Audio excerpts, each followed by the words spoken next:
this episode, I would like to welcome Dean Clarke as our guest. He is an online personal trainer and he does online coaching. And he's also an amazing advocate for mental health for men. Dean, welcome to the show. Thank you. Thank you for having me today. How are you today? I'm good. I'm okay. It's been a tough one. I'm a little bit overwhelmed today, but that's like personal circumstances. But some events have happened today where it's given me a little bit more of not so much optimism, but confidence, I guess, in where I'm going. So I've got a good support network. So I'm at different ends of the scale, actually. That's bipolar. But it's also feelings. Yeah. And before this, before we started recording, I shared with Dean the feelings wheel. And before we start today, I'm just going to do a quick feelings and emotional check-in with Dean. Could you share 2 feelings that you are feeling with us right now? Yeah, probably what I just spoke about just then, sort of the fearful side, anxious, bit of overwhelmed, like uncertainty once again.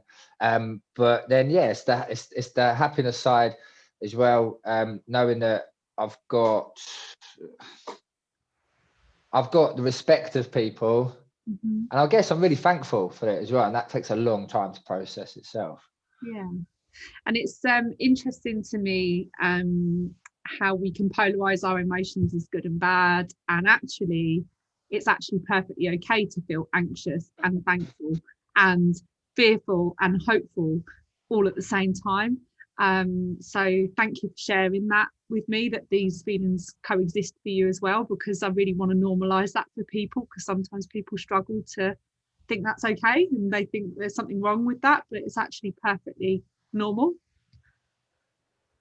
No, I agree. And I don't think we're in touch with our emotions as much as we should be. And I think for guys as well, we don't quite understand emotions. I don't separate gender roles as such, but I just feel that the men, they're in touch with their emotions, but they don't understand them. I guess quite for myself, I was quite fearful of my emotions because it was something that I couldn't control. And I like to be in control. So some of the emotions I didn't understand, like things like overwhelming and stuff that was happening in my life. That was probably one of the hardest things to adjust, like understanding my emotions. I didn't know which one was which. And just tell me a bit more about that. When you say that you were sort of afraid of your emotions, being in control, which emotions would you say you were most fearful of? I think it got to a point in my life where it kind of came to this uncertainty where there was a lot of things that, because like I said, I was coming out of, I was losing control of stuff, but that deeper emotion became sort of fear. I knew in my head that I'd have to take action on the way I felt because I felt so deeply within inside, and I didn't realize it was depression, but I was so deep inside that fog, that mist, that just, I use it as a bit of a virus as such. Like I had no control of that. So in my head, I was like, something's going to happen. Like I need to act on this. But the actions were, and I doubt we'll talk about it later, but the actions were such an extreme reaction to how I was feeling. If I'd have understood that, if I'd understood how I was feeling, I believe there's a high possibility I wouldn't have gone down the road that I went down, that I felt like I had no option. So we'll dig into this a little bit more, but before we do that, let's try and understand. I'd like to understand what your story is, where your journey's come from, and how you ended up in a place where you were suffering with depression and mental illness, and how did you get there? So talk to me, share your story with me. Yeah, wow. Joined the army at 16, young boy, teenager, very naive, very immature. But at the time, it was so much like I wanted to follow you know, like people in my family, like my granddad, huge inspiration for me. But also I had no choice, like heavily as a teenager, heavily into drugs. You know, a lot of people would be like, you know, you're in the wrong crowd. Like I was part of the crowd, like, you know, we all was, and it was getting quite bad. So yeah, joined the army, spent 8 years in the British Army. I was working in a reconnaissance regiment.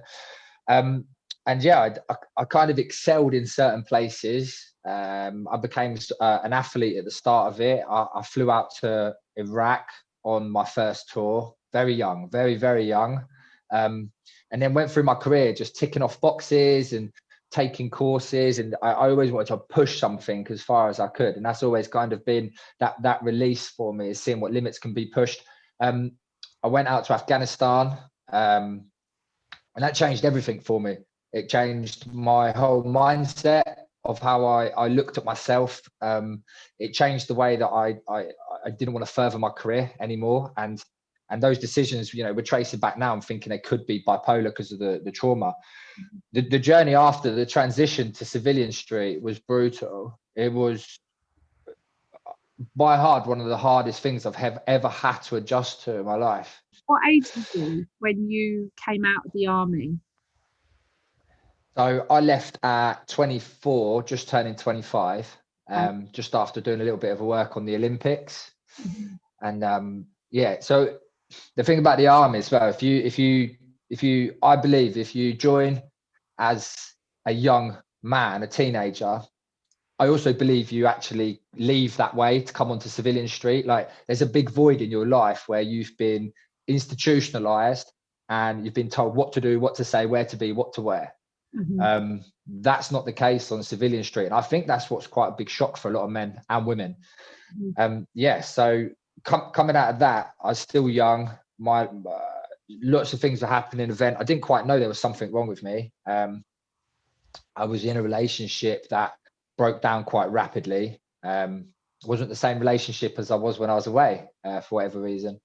And it started to decline really badly. I started to make some very bad decisions, which I chose to make. I got heavily into steroids, to the point where it was steroid abuse, Mhm. but it was an escape. So actually, it's something I talk about to a lot of men. It's like that's something that a lot of people do. They find a way of abusing themselves, but in a different way. It doesn't, you know, self-harm, in my opinion, sort of self-harm comes in a lots of different ways. You can actually do it mentally. Like you don't have to physically do something. And this is what I believe. So yeah, I got really, really heavily into steroids. It pushed my physical health to the limit. And then kind of in and out of that, and like depression. I lost my driving license, which was a big turning point. I was caught drink driving the morning after. I broke the law. End of. I deserve a ban. I went through a really extensive court battle with my ex-partner for my daughter. I couldn't even really explain what was going on there because I was in a really low place, but it was hell. But there's two people involved in a relationship, and the most important thing is the child that's involved. Equally, I made some bad decisions and so on. So I'll always be open about that. And then from there, the depression started to get really bad. And all of a sudden, I managed to hide it, like to the point where nobody had a clue what was going on. And I always say it's like crafting the smile, like the art of the smile. You see a lot of pictures, or you know, of celebrities and people that you know have believed that they had no other options to take their life, and a lot of them are smiling. You know, I don't believe that's one face of mental health and mental illness. It's not the face, but it's something I adopted, and I become very, very, very good at it. Yeah, I think a lot That of people that are very low, I totally hear you on that, and I've done it myself. You get very, very good at pasting on that smile, and that what you just said there, crafting a smile, is actually such a good way to describe it, because it's so accurate, because you are literally crafting it out, because it's something you fabricate to get through, and also to help other people as well. Because for me, it was like, I'll paint on a smile to make them feel better about the fact that I'm okay when I'm not okay. So I hear you on that. No, you're 100% right, and it's draining. Yeah. This is what I say to a lot of men. Like, it is draining. Oh God, indeed. It's like I used to, like, a very close friend of mine, a lady called Lisa, like, and community is so important with mental health, and God knows how she survived what I was going through, but she's a very selfless person. And yeah, there were some seriously bad times I went through, but I was a group exercise instructor and a personal trainer, and I was able to switch that on at a second. Like, people had no idea. And the only person that had an idea was Lisa. My parents didn't know. Like, I was involved in a little bit through Samaritans, and I was, I believe a lot of people have suicidal thoughts. Yeah. And not just people with mental illness. No, 100%. And that's confusing as well. Yeah. So my family, yeah, they sort of knew. They knew that I wasn't quite coping, but not to the extremities. And there was times where I was like sitting on like Lisa's floor, like in tears. Like, what do I do? Like, this is in my head. I even remember saying, so this is going to kill me. Like, this is whatever I'm feeling now. This is going, I can't control it. But then within 5 minutes, I'll walk into the gym and it'd be ping. And I'd be like, yes, let's go. Like, but then I'd leave and I'd get tired. And it spiraled out of control. I started to then lock myself away. And that was then my next coping strategy. It was kind of like, can I hold this out? If I couldn't, that was when I locked myself away. And that I make up all the excuses in the world. I'd say to my clients, like, oh, feeling a bit iffy today, not feeling right, all of these things. Again, I got back into steroids, which I talk about with a lot of men. Self-image is, well, I mean, the world of social media is probably one of the biggest applications of that, unfortunately. Basically I had what I believe was a heart attack. Luckily it wasn't. I actually got a heart condition from the amount of stuff that I was abusing at the time. I was doing other stuff as well, drinking quite heavily. I was taking drugs at the time as well. I'll always be open about that because I think it plays a huge part in mental health. Massive. Like, I chose to do those things in the beginning, and it's always, I'll talk about. I don't actually think with mental illness it is a bad behavior thing. I think it's a way to cope sometimes, and actually always. I think that when someone that is suffering with mental illness turns to drink, drugs, steroids, work, profuse exercise, whatever it is, like you're saying, it's a way to cope and actually a way to stay alive. And and I really believe that sometimes these things that we go on to think, oh, we did bad there, probably in some weird way did save our life in that moment, because we had no other way to cope until we learned better, right? And we can only do better when we know better. And if you don't know better, you do what you can. And sometimes I just feel like reaching out to them going, do you know what? Well done just for doing whatever you needed to do to stay alive. Sometimes that's where we end up. Yeah. Do you know what? It's like you've said that very, very well, to the point where it's very understandable. And I think that's what people also, am I doing the right? I did it. I also believed I had control. But little did I know it wasn't. And then something like that becomes a distraction. Then it goes to the extremity. But I also didn't know at the time that the actual mental illness that I had was evolving, or, but I mean, bipolar is so misunderstood. It's still called manic depressant. I mean, come on, let's just get away from that. And it gets misunderstood when it's called manic depression, because people think it's really sad. Like, I've had people go, oh, what, so you're just really depressed? I'm like, oh, God, no. I'm like an uncapped mortgage and the well of depression. at a moment, that's a good way. right? Yeah. At a moment's notice, Is, like I'm not just very depressed, like, and I'm not knocking depression, because depression is no. horrendous, and most people with bipolar spend a lot of their time depressed, actually, which again is another misconception of bipolar, right? Oh yeah, I mean, I'm all about educating people and keeping it real. Like, especially with bipolar, like everyone's mental health, mental illness journey is different, right?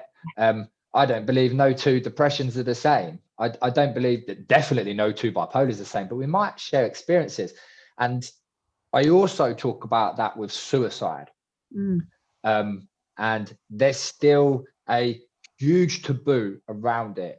And there is times when it should be looked after in terms of how we said it and talk about it, because people do see it as a trigger.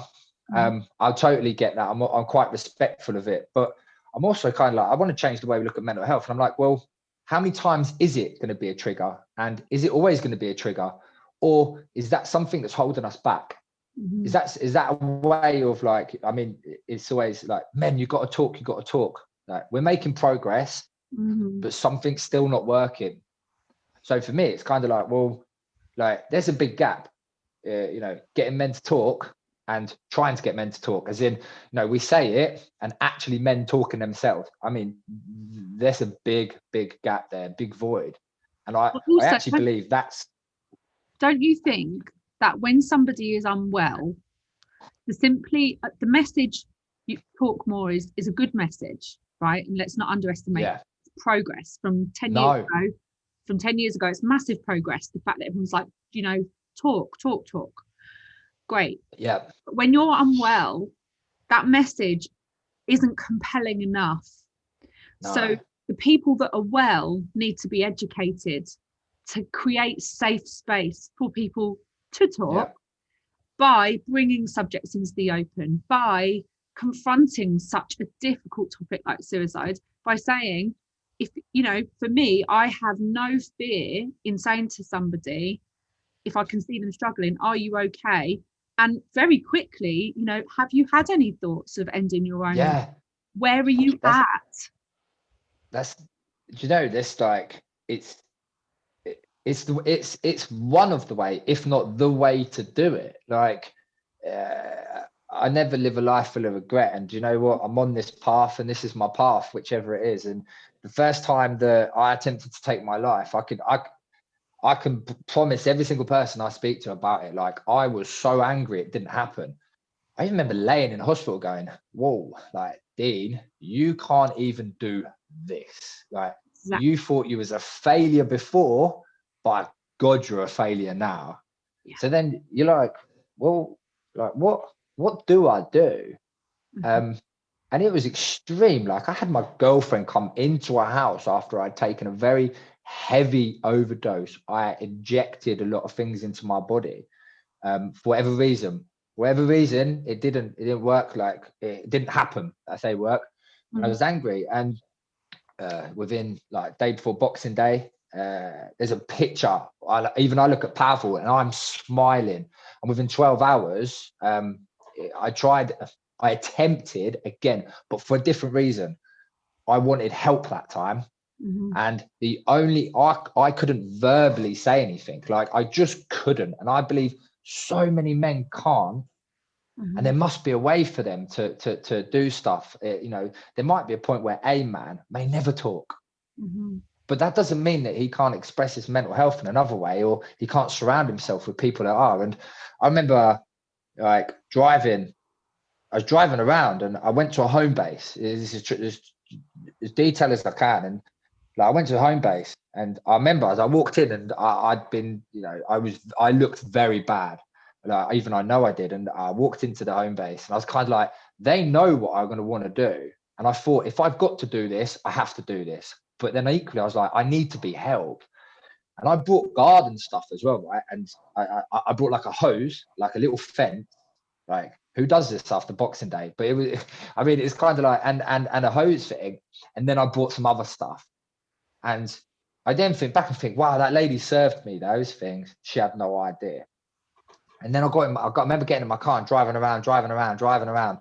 And like my ex-girlfriend phoned me. Like everybody was like, Dean, where are you? Little did I know that they were trying to keep me on the phone. And I remember I was driving just to the point where I was like, no one's going to help me. And I was driving down the road and a police car went past me. And it was like a movie. I looked in the rearview mirror and I was like, he's going to turn around. And he did. And my natural instinct was actually to put the foot on the pedal. But then for some reason I didn't, whatever it was, like I probably wouldn't have got away. I was pulled over to the side of the road. He opened the door, looked down at the footwell, was just like, come on, mate. Like, come, like, like that guy, like, I'll probably never meet him ever again in my life, but wow, like what? And even the stuff he said. And he was just like, you're safe now. Like, and he could relate. I don't know if it's like ex-forces. And I sat by the wheel and I was on the side of a road, a busy road, in tears, sat next to my wheel of the car, didn't know what was going on. Loads of police came. There was 3 or 4 cars. I was classed as a high risk. I was then, you know, he sat there and like, he's kind of like, one of the policemen said like, you know, we need to breathalyze him. I don't think I'd have been over the limit. But what was said was really powerful. It's kind of like, well, he's got enough on his plate. And some people look at that differently because it's kind of like, well, you could have broken the law and hurt somebody. I looked at it like that then. But I also look at it now like that saved my life. Nobody was hurt. Nothing happened. And that guy knew full well if I was to be breathalyzed and that very small percentage that I'd be caught, my whole entire life would change. And I've got a big, long road ahead of me. I was detained under the Mental Health Act. I was sectioned, not for a very long time. Then I was under crisis team, moved back at home with my mum and dad, slept on a 5-foot long couch. I'm 6'4". Couldn't get out of depression, lost my little house that I was living in. Lots of stuff happened there and everyone hid it. So we blame my heart, like all at work. They're like, oh, so I was getting messages saying, oh, I hope you're okay, Dean. Like, I hope your heart's okay. Like they'd had no idea. I was with the crisis team. They're bringing my medication to me daily. Who made that decision to say it was your heart and not your mental health being unwell? So as in sort of whose decision? Yeah. But how did that happen for you? I think it was like a kind of like, I mean, for me, I suppose I was embarrassed to a degree. You know, if there's kind of, and then also it was kind of like, do people want to like see me? Do they want to work with me? Do they want to train with me after I've attempted to take my life twice? Like that's how I viewed suicide. Like people wouldn't want to be around me. Yeah. And that was like, I was like, okay, so this is what we're going to do. And also it's a distraction because there's a lot going on behind closed doors. I was going through treatment. I couldn't like, I was still having suicidal thoughts. I mean, like the time back to where I got pulled over by the police, moments before I actually left, which I mentioned, I was sat on my mum and dad's kitchen floor with a knife. And so for me, it was like, this needs to be a distraction. How do I talk about this to people? So we used the heart, and you know, everyone leaves you away.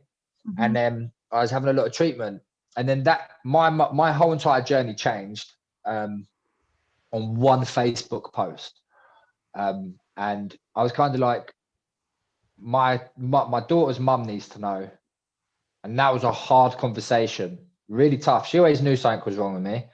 And then, one Facebook post, changed my whole entire life. And I can pretty much recite what it is and remember it. I was like, I'm a dad, I'm an ex-soldier, I'm this, I'm that. I said all of these things. And then right at the end, it was basically like, and I tried to take my life. And that right there changed everything, right? Absolutely everything, because I exposed myself, and I see it as, I want to help my mental health. The only way I can do it is I can work with it or work against it. And people in my head, I was like, people have got to understand me, but also this is a community thing now, and there's loads of emotions going on. Yeah, that one Facebook post, I never been. I felt sick, like clicking that post button, but it changed. And as cliche as it sounds, I didn't talk with my mouth. I used another method, and that was it. My whole entire, as before, I was diagnosed with bipolar, which got interesting.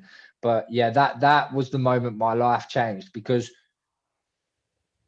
the people that surrounded me, like, the stigma around male suicide and mental health was, it's very different even 3 years ago to what it is now. And it's And was this 3 years ago for you? How long ago was this for you that you went public? Right. So it was 2018. It was about January time. And yeah, it was like, it was like I got feedback from it. And it was kind of like people was like, I never knew, I didn't know. And actually some people started feeling guilty, because they feel like they should have been able to help me. And there was a lot of people that feel like I couldn't, like my clients, they're like, I never knew.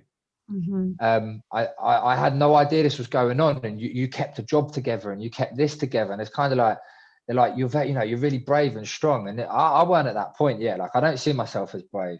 I don't see myself. We're all very resilient people, right? We all are. It's development. It's life. We're a lot more resilient than we think. But I didn't look at it like that. I looked at it as, I saw no choice to live, but then I started to see a choice. I started to see something to live for. And that right there is everything. And people, ever since then, it's been a whirlwind. When you posted that post and you said you felt sick clicking it, and I've done the same. Like, I went public with my mental health a couple of years after I had a breakdown and was suicidal myself. And I'm interested to know, because obviously I know how I felt, but I'm interested to know how you felt afterwards and when people started responding, because you say it changed my life. So tell me how the feelings changed for you. Right, so that old saying, a weight's lifted off your shoulder. Yeah. Multiply that by a house, a building. Like, I actually felt it. Like, all of a sudden, I was like, like you just let it all go. Yeah. And it was like it's like a revelation. Like, people have a lot of these spiritual things and spiritual bypasses, and I respect people for that and everything else. But that's not my way of thinking. It's not my belief. But by God, that was like an out of body experience. Like, it was so powerful. And it, I don't like to speak as a motivational speaker. That's not me. I don't believe in that sort of thing. Inspiration's good, but I just wish people could feel that feeling. And realize that, yes, you're looking like you're over a cliff edge. That's bipolar quite a lot. And right. Madness. It's a fun journey. I'm laughing not at you. Laughing because I know.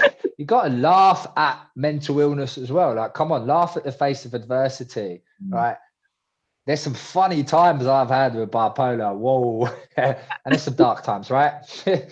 But yeah, so I actually love it. I'm only saying that now. If I'm having a low, I don't love it. But I'm in love with bipolar at the minute. Do you know what I mean? I mean, I'll eat my words tomorrow. You'll be saying, I don't love it today. No. I was like that last Thursday and Friday. I was like, wow, who gave me this? I wish I could take.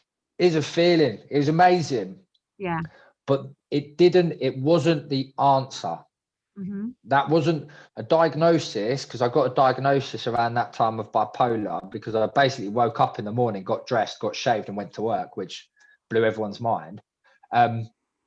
It's kind of like you think that getting a diagnosis, that everything's going to be all right, but all it's not is it's part of the process.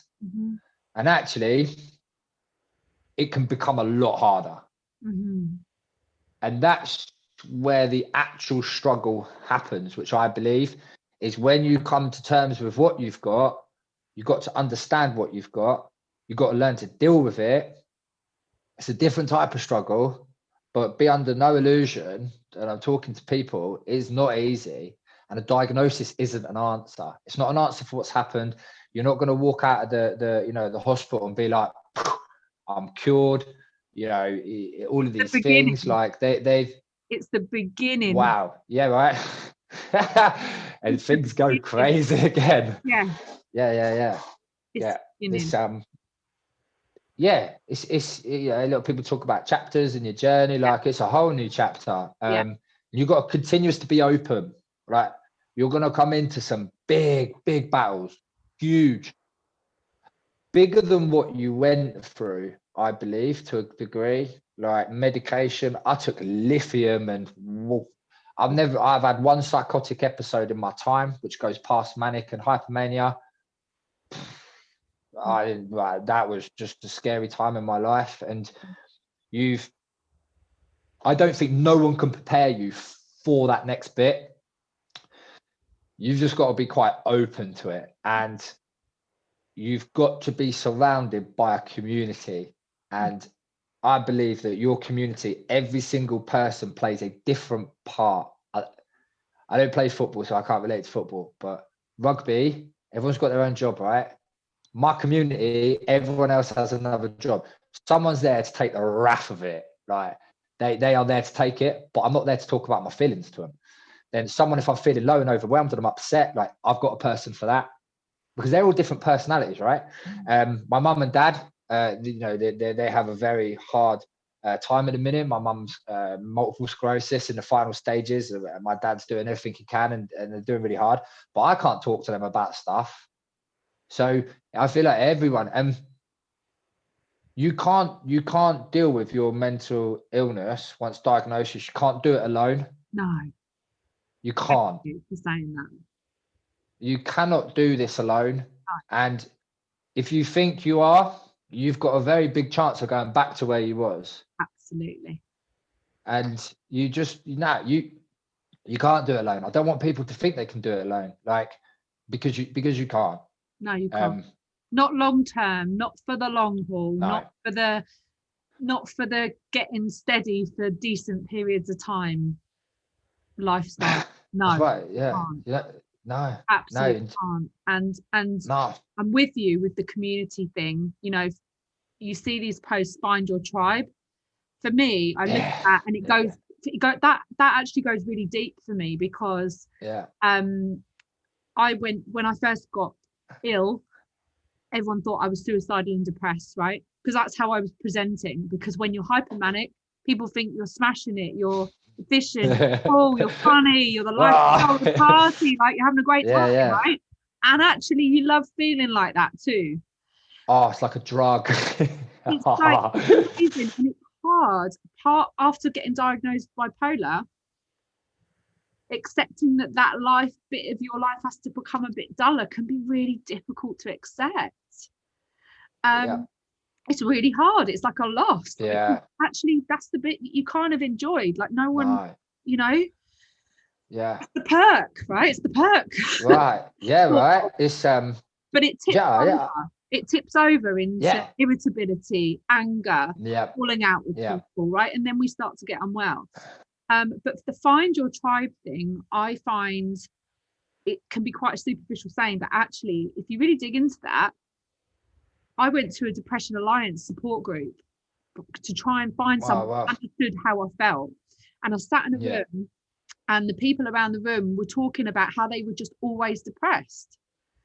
And I was sitting there waiting for someone to say, but on the days where you can get up and smash it and own it and you feel like you're running the world, and no one said it. And I was sitting thinking, I don't know. Anyway, then after I got diagnosed with bipolar, I went to Bipolar UK support group in Brighton. Amazing. I went in, I sat down, and I shared my story about how once I was driving along and I believed that I could control the traffic. And it was me. And if I wasn't on the yeah. road that day driving, the roads would have been in absolute chaos. It was only the fact that I was there driving that all of these roads around me were driving successfully. That was what I believed, right? And I shared that story, and everyone in the room went, yeah. And I thought, yeah, like I this, have right? found my tribe. I found them. Yeah. This is amazing because they don't think I'm mental. Yeah, no, that's it. It was wonderful. No. Yeah. But the thing is when you got bipolar, like I find that funny. Yes, me too. Right? Other Like, people I find it hilarious. I've done some. Oh god, I've done some crazy stuff. And I look at bipolar as well as it's an identity crisis. When you get diagnosed, you then try to work out who you really are. Yes. What's me and what's bipolar? Yes.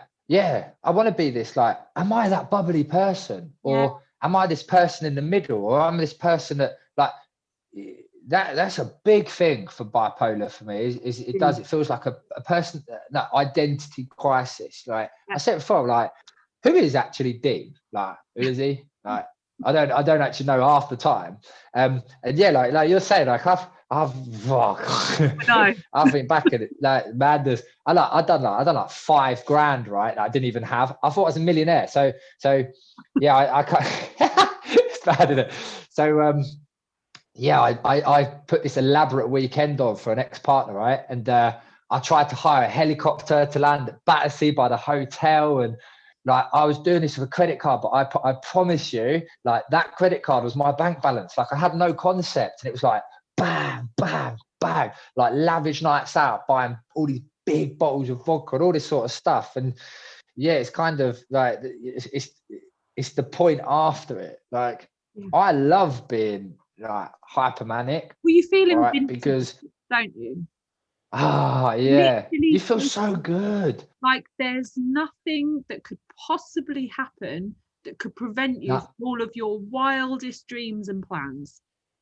And there's absolutely no way that there's any issue with any of it. I hear you. I hear you. Yeah. It's good. It's I can feel it now as well. I'm like, yeah, come on. Like I could get, it's overwhelming. It's like, yes.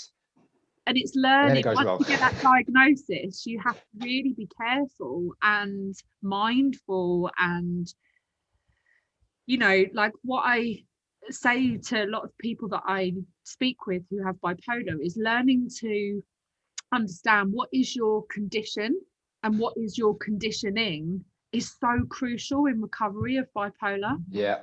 It's absolutely critical, because otherwise we can blame all of our behavior on bipolar. It becomes the scapegoat, right? Oh well, yeah, I've got bipolar, so of course scapegoat goes on the scapegoat pile. We blame bipolar, and then what we do is we start to not take enough responsibility for ourselves and our condition and our behavior, right? So for me, the most critical and intricate part of my recovery has been to learn what is my mental health condition, what is my conditioning, and which parts of my conditioning trigger my mental health condition. And the more I've started to learn this, the less I get triggered and the more well I stay.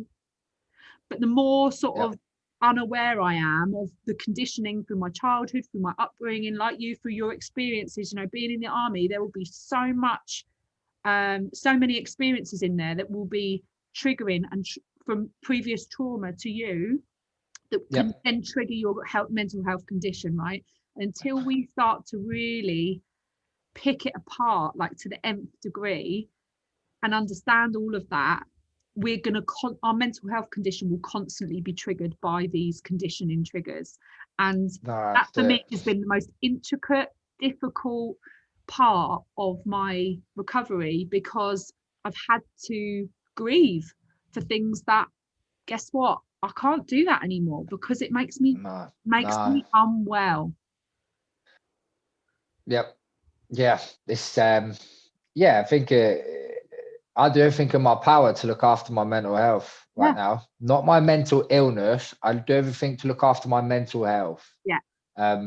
I think people need to understand the difference between the two, because there's a big difference. We've all got mental health. We're all at a risk of getting mental illness. I believe every single person is at a risk. Agreed. Right. So it starts with your mental health. So I do everything in my power. Right. Don't get me wrong. There's every now and again, like I've been teetotal with drink for like 18 months. Like I have to. But I know the severity of it. A lot of people are like, oh my God, you miss it. No, because I don't want to go back there. And I call that marginal gains, right? And I say to people who look after mental health, it's kind of like, this is why I want people to change the way they look at their physical and mental health. It's like, you don't need to change everything straight away. And you don't need to change one thing so dramatically. Like marginal gains, take a little bit from that, take a little bit from that, a little bit from that. And it's understanding where people can take that away and accept that they can take that away and live with it. Yes, because otherwise resentment comes in and then we go back to that behavior and act out in it again. I am exactly that. Like, with you. I am with you. Yeah, no, that's it. It's like I can teach you skills, right?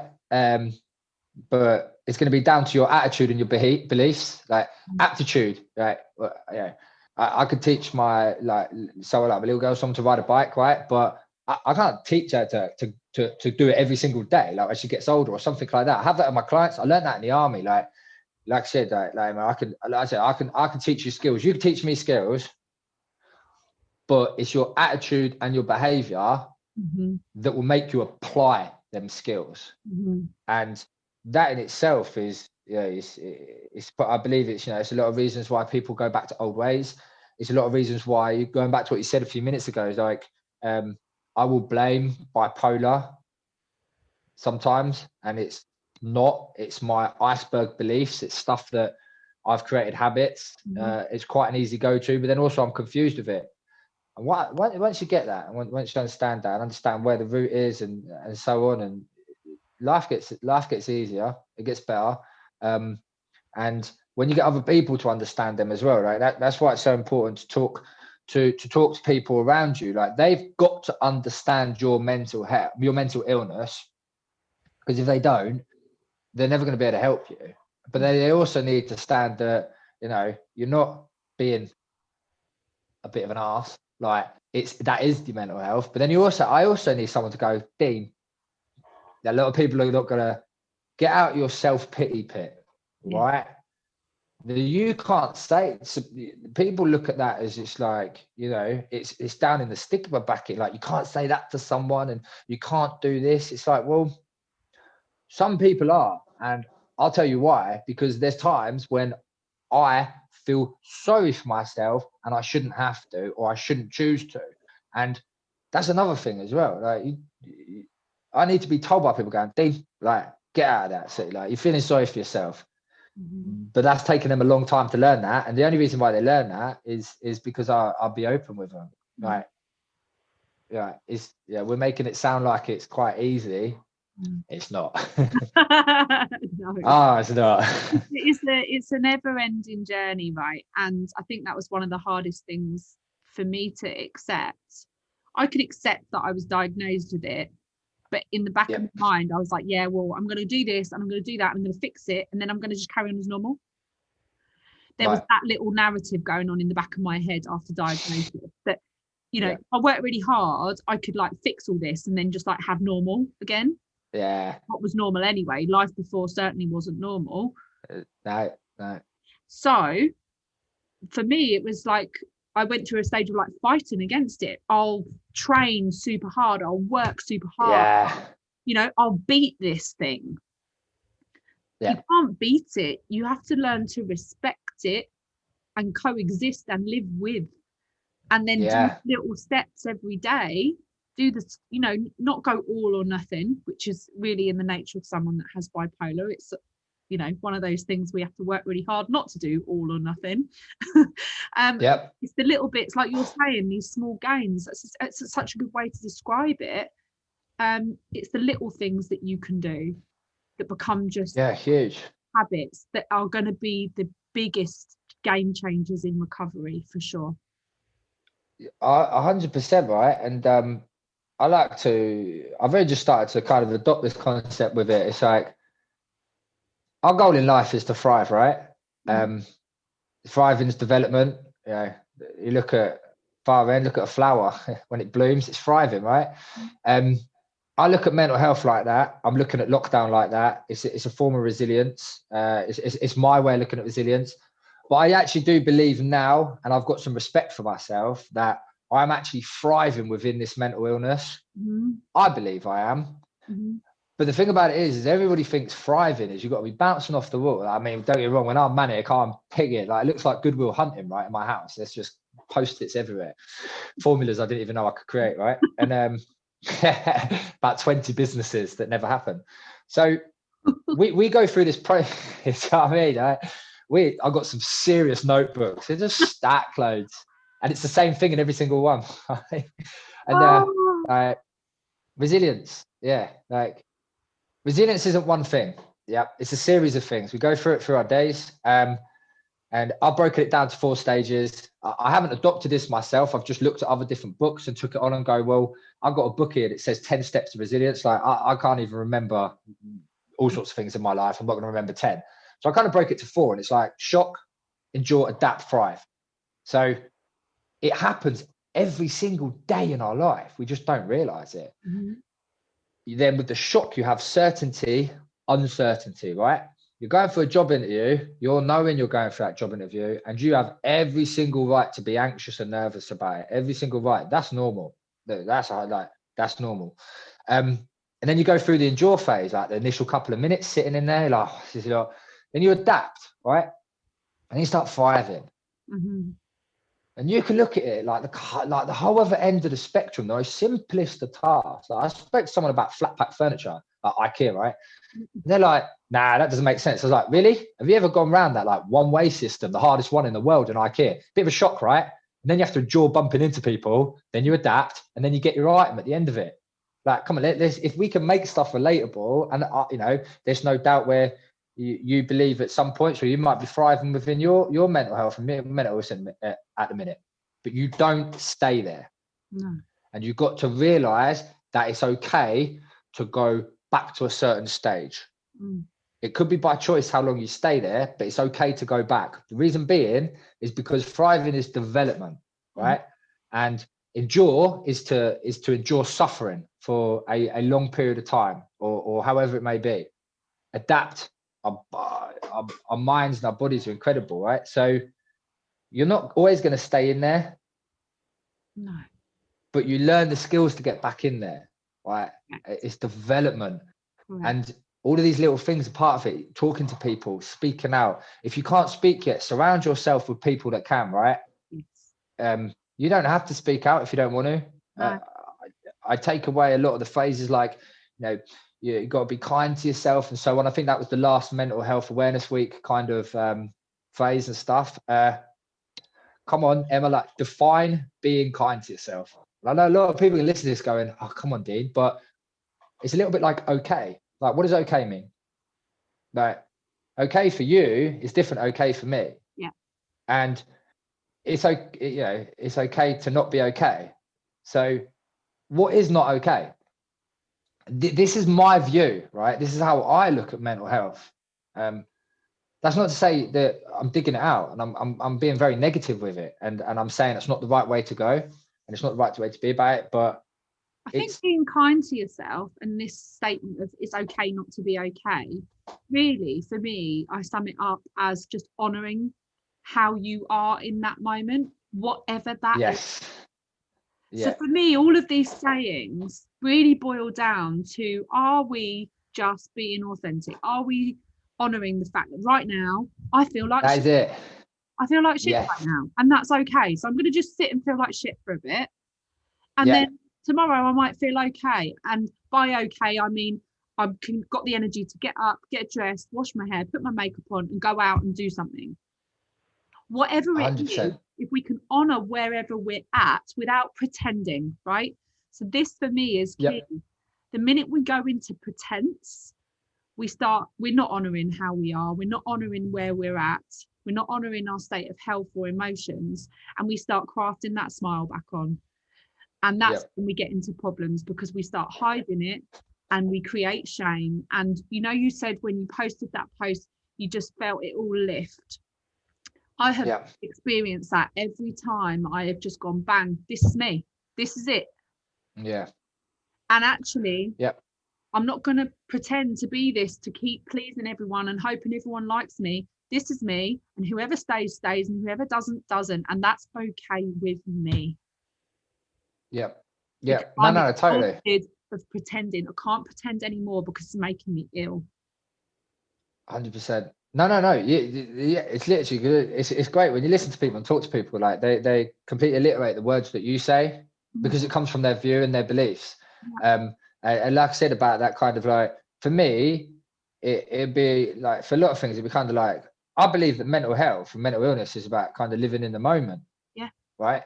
Because if we look at the emotions and the illness, like what is anxiety? Right. What is it? It's not something that's happened in the past. Like you're thinking about something that's upcoming, the future, or an outcome that may even ever need to happen. So what's depression, right? For me, it's kind of living in that past, trauma wise, all of these sort of things, and then we never live right now, right? Like we're talking right now, and this is powerful, so powerful. And the moment you don't live in the now is, one, you don't understand how you feel, so you lose the ability to have a self-care check-in, which I'm a big fan of doing. And so much goes by. So much of your life goes by. You miss the people that want to help you. You overlook certain things. You forget gratitude, all of these things, because we're not living in this moment. Right. So I always kind of look at it like that as myself. I've always struggled with like trying to define what okay means. And what you've said is a complete different angle in it. And all of a sudden someone's going to listen to this, and you've changed the way we look at mental health, right?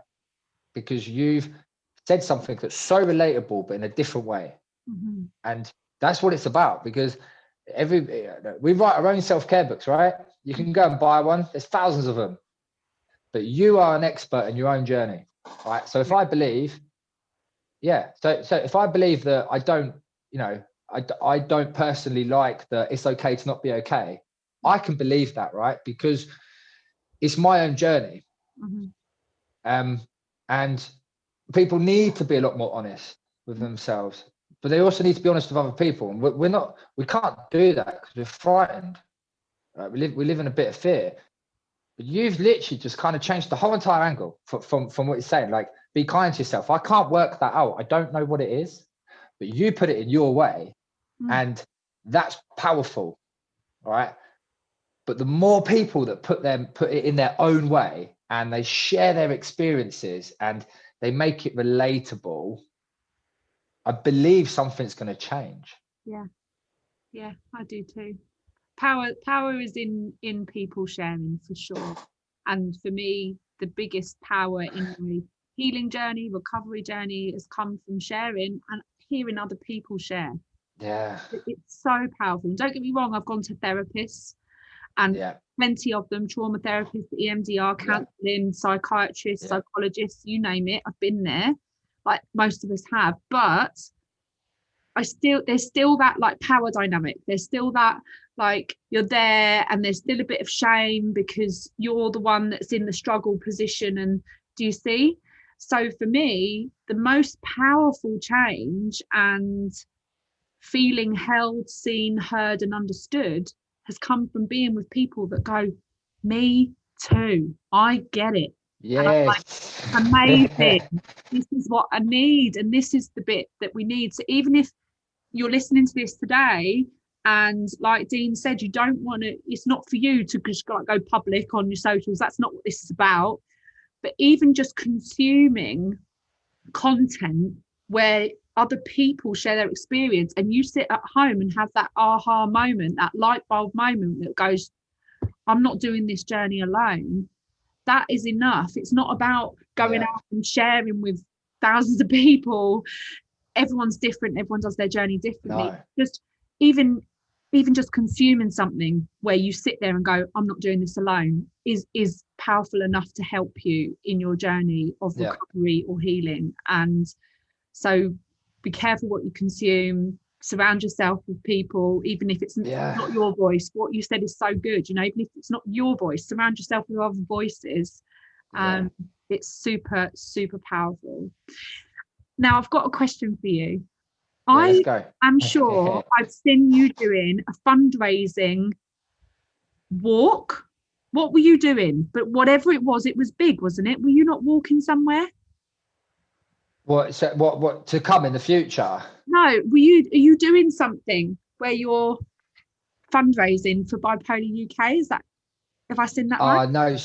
Yeah, no. It's happening. Like it was supposed to be happening next year. I'm always doing mad stuff anyway. But there's some people out there, a guy called Fergus guy here. He just done Ben Nevis like 11 times. But yeah, so basically, like no, you're going to catch me out here because no one knows about this. So you got the Pennine Way. No one knows about this. So it's in the planning sort of thing. But COVID, like everything, pushed away. So you got the Pennine Way, which is a bit more north up England. So they say that you can walk it in like I don't know, the typical hiker, like 11 to 14 days. But I want to half it. But I also want to carry the 45 pounds on my back as well, which is the equivalent to what a lot of the British Army wear when they're doing some of their training, especially through like their training, and it gets a lot more after that, don't get me wrong. So yeah, that's what it was. I got something in January, just a small event. It's like 54 kilometers over the Penny Fan. He's like, just that's carrying 45. It's just a small event. You gotta look at things like that. Like, but it's great raising awareness, and there's a lot out there now. But those things like that, like what I do for myself, like yesterday I done a hero workout, like 1,000 step ups with 20 kilos on me in like 49 minutes. Like that's actually for me as well. I enjoy feeling that way. I can control feeling that way. And maybe I still have that bit of self-abuse in there, but I've harnessed it. There's a couple of events next year that'll be quite good. I do like a monthly thing for Bipolar UK as well, just run a bit of a boot camp. I talk about resilience with people. It's on hold at the minute, the obvious. And then I've been asked to come on board. I'll probably be talking to you a little bit more in the future, but come on board with the something that's going on with Bipolar UK next year. I don't even know if I can say it, but there's some big things coming next year, and I'm absolutely humbled to be asked to be a part of the project and platform they're trying to build. Well, they will for the MOD and soldiers coming out. So good stuff. It's happening. Good stuff. Yeah, I'm excited. Good stuff comes out of good people that have been through hard things. That's what I know. Yeah, right. Yeah. You, me, everybody. Dean, thank you so much for being so open and honest today and taking the time and giving your energy in this space. I'm super grateful. No, thank you. Like, I really appreciate your time and what you're doing as well. It's very selfless, and equally, it's you're very open yourself, and I find that incredible. So to be able to have the opportunity to talk to you for the past hour and a half, and be able to share stuff, like you've helped me as well. So no, it's thank you. It's a two-way street, really. Yeah. And when I was, just for anyone listening, when Dean was sharing, some of the more questionable moments that bipolar presents to people that have bipolar, and you heard me laughing, I'm definitely not laughing at Dean. It's more, it's just a laugh that anyone that's got bipolar will understand. Yeah, it's a bipolar thing. It's the laugh of understanding and of me too. So Yeah, it's with love and with understanding and nothing else. Just to clarify, because anyone that doesn't have bipolar yeah, might be horrified by that. They might think, oh my god. yeah, But yeah. it's a knowing, it's a loving, it's a me too. Yeah, that's it, isn't it? If you ain't got bipolar, you just wouldn't understand. It's like, Yeah, you might think I'm being mean, yeah, it's like, I'm not, trust me. but it's We have not. that kind of thing going on. So Nah, it's thank cool. you so Cool. much for coming on. And where can we find you? Just one platform now for some self-care purposes, which is Instagram. So everything else is gone now. So it's NU_element. So new element. And that is absolutely it, because I equally want to look after myself as well. I love that. So yeah, catch us on there. Share it, like. Yeah, I'll put your links in all of the posts that we do so people can find you. And Amazing. thank you very much.